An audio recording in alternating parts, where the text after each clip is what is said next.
Hey guys, this is Tahiri Divine. Thank you for tuning in. Go ahead and hit that subscribe bell, hit the notification bell so you are always notified when I drop a video. And then thank you so much again for tuning in. This is day 2 going through the Hermetic principles. Yesterday we went through the first law of the Hermetic principles or universal principle, which is all is mentalism. Let me put my phone on silent so I won't interrupt us. But anyway, so let's go ahead and get started. So today, well, before I do that, let me go ahead and tell you guys, please go ahead, guys, and join me on all my social sites at tahiridivine.com. Also, you guys can find me on IG on tahiridivine.com, and give me 1 second, guys.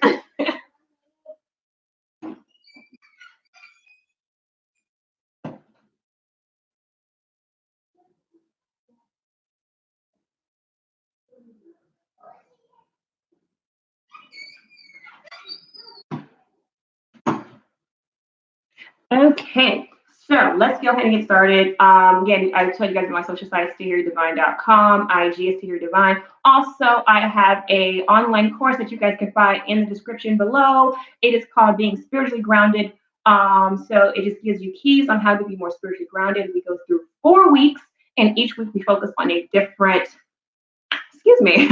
on a different element, starting with earth, air, water, and fire. So I really want you guys to look forward to taking that course. I have a course coming up October 14th is the date for our spiritual protection course. So we'll be going through that. October is a really heightened month. The spiritual activity is moving. So we want you guys to make sure you guys want to sign up for that course as well, so you will be prepared on how to properly practice spiritual protection on many different levels. But okay, let's get started with our second law here. I think we're going through the Kabbalion here. This is a really great step. I didn't really share in the last video what led me to the Kabbalion. When I was going through my spiritual journey, I started in Christianity. And I kind of shared this in my How Did I Know I Was a Witch, but I didn't really go into full detail in this part of the story. As far as when I left through Christianity, I went into the doctrine of Hebrew Israelites. I didn't join the camp or anything, but I was listening to a lot of their videos. There was a particular camp that I did watch frequently, but I was kind of like, I guess, a self-practice Hebrew Israelite, I guess. I don't know. But I didn't join any camps. Never visited anyone. I didn't meet up with any other people who had the same ideology. It was still kind of something I was just putting my foot in the door to really kind of understand. And then when that had a plateau for me, I was like, okay, I need something so deeper. That's when I started looking into the African spirituality. And then I went through the Hermeticisms and then learning with the different other ancients. And that's what led me to the Kabbalion. And it was one of the greatest embodiment for myself to really understand how every religion, whether it's the Abrahamic, whether it's Eastern religion, Western, they all do take parts of what's in the Kabbalion. And so that's why I based my philosophical, spiritual basis or beliefs based from this. So this is why it really ties into the second law, which is the law of correspondence. I'm going to give you guys I'm going to read it a little bit, and then I'm going to give you guys my interpretation and examples on how I think this applies in life, in my own life, and maybe this would apply for you in your life as well. And thank you guys for tuning in. Guys, definitely hit the comments. I would love to hear your questions or comments if you guys have any. So we hear the saying all the time, as above, so below, as below, so above. And we hear that in the Christian paradigm as well, as above, so below. And I don't really think people take time to really understand and think about that. I want you guys the Milky Way and then look at hurricanes. Don't, from an aerial view, Milky Way and hurricanes look similar. And then I want you guys to look at the neurons of the brain and then the galaxy. There's similarities in that. I also want you guys to Google as far as the way it looks. I also want you to go and Google and look at pictures of a star dying. And then also and I'm going to probably put links too so you guys can have that. But Google's your friend. You guys can do that too. But a star dying and then seeing an egg or a cell dividing, not so much egg, but a cell dividing. They look exactly the same. So what this principle is saying to us is that on a macro level, You will find it in a micro level, so on a grand level and also on a small level. So as above, literally, as below, so above. And so when we take and look at life and what is in what we experience, everything that we're experiencing is a correspondence or in relation to each other. We're experiencing is a correspondence or in relation to each other, right? And so, again, adding now my own beliefs and my experiences, when I was going through my spiritual journey, my spiritual awakening, and I got to the Kabbalion, and also I was at the same time I was studying the goddesses. I started learning more about goddesses because I was kind of, even when I was in African spiritual, even just through my whole kind of spiritual journey, I was keeping it very male focused, very male centered or male deity centered, and so I was kind of hesitant in the beginning to start looking at the feminine principle or the feminine aspect of the divine. So when I started looking at the feminine aspect of the divine, and I became open to it, that's when I really had an awakening to seeing, yo, as above, so below. That's when I really truly understand now that the universe itself is feminine. Doesn't mean it's a woman or it's female, but it's a feminine principle as far as the giving birth, the giving life, and the nurturing, and the things that we say, Mother Earth. And so looking at the relationship of what we see, a mother to child, it's the same relationship from cosmos or universe to our existence down here. So when I look at that, I want us to look in not just using that example, but in any example in our lives when it comes to the law of correspondence. How are we in relationship to the things outside of us? Because anything happening outside of us is definitely an indication of what's happening inwardly as far as our experiences are concerned, right? So we went through the first law of mentalism. All things is mental, right? Everything starts in the mind.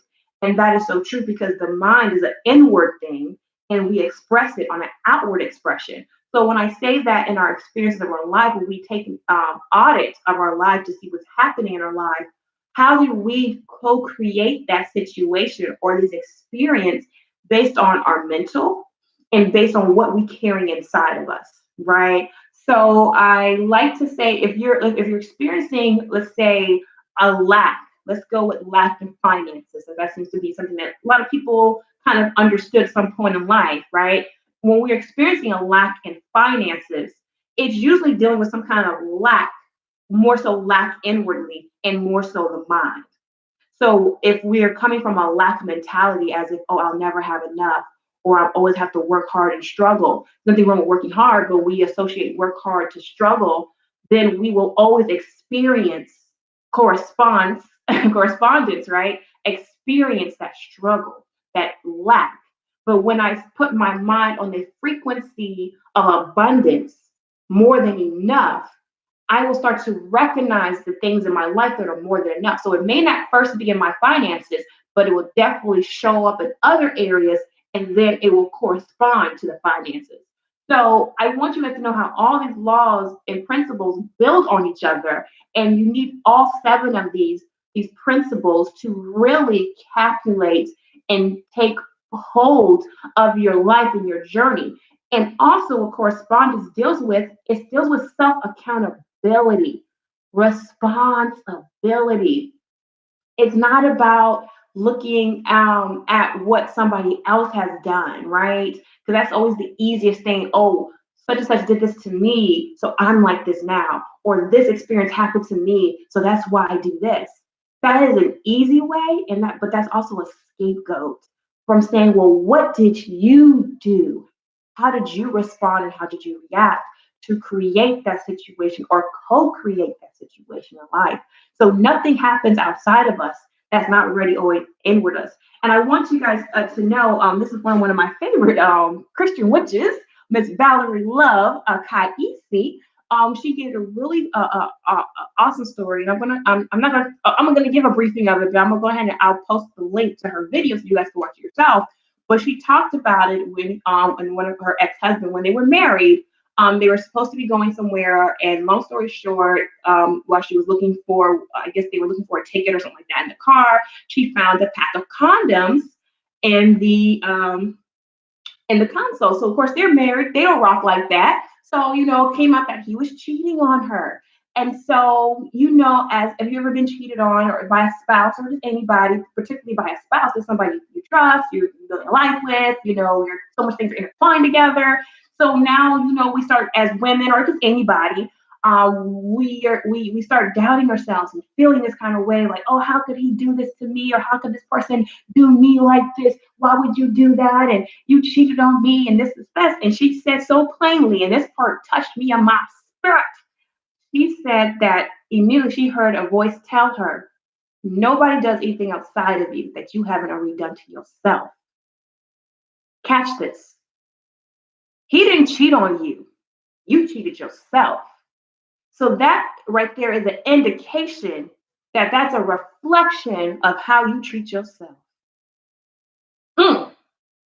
Let me say it again. And when she said that, it made me look all the times when you done said you was going to get on your diet and didn't do it, you cheated yourself. All the times I said I'm gonna start this project or finish a project and didn't do it, I cheated myself. So we have to realize that that expression on the outward that happened was really a reflection that was on the inward. And I'm going to go ahead and pin that video so you guys can definitely watch that, because she gives the whole story and the testimony is powerful. I'm just giving you my interpretation on how it ministered to me on my level where I was at when I experienced something similar or experienced similar experiences. And it wasn't so much as a cheating, but just other things that made me look at, oh my God, I did it to myself first. As far as friends, oh God, why is this person lying to me? Why is this person not being true? Well, where was I lying to myself at? Where was I not being true? So therefore, the correspondence. So letting us know, as above, so below, yes, but as within, so without. So I'm going to go ahead and just read very briefly. And it just pretty much says in this terms of the book, it says right here, this principle is of universal application and manifestation on the various planes of the material, mental, and spiritual universe. It is a universal law. It don't matter where you are in time, space, dimension. This is a universal law. All these laws are universal, and we cannot escape them. The ancient Hermetists considered this principle as one of the most important mental instruments by which man or human or any being was able to pry aside the obstacles which hid from the view of the unknown. It's used even to aside the veil of Isis to the extent that a glimpse of the face of the goddess might be caught. And you guys are familiar with Isis or Osat. She is represented as the if you look at the tarot, the high priestess. She is the embodiment of the high priestess. She is like the embodiment of the veil.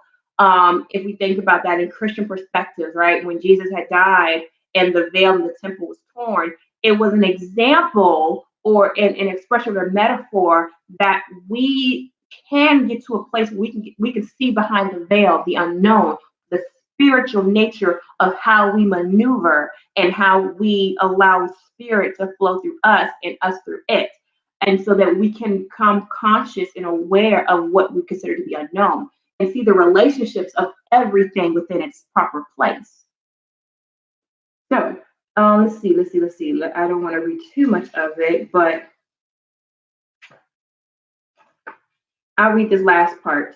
Just as a knowledge of the principle of geometry enables man to measure distant suns and their movements while seated in his observatory, so a knowledge of the principle of correspondence enables man to reason intelligently from the known to the unknown.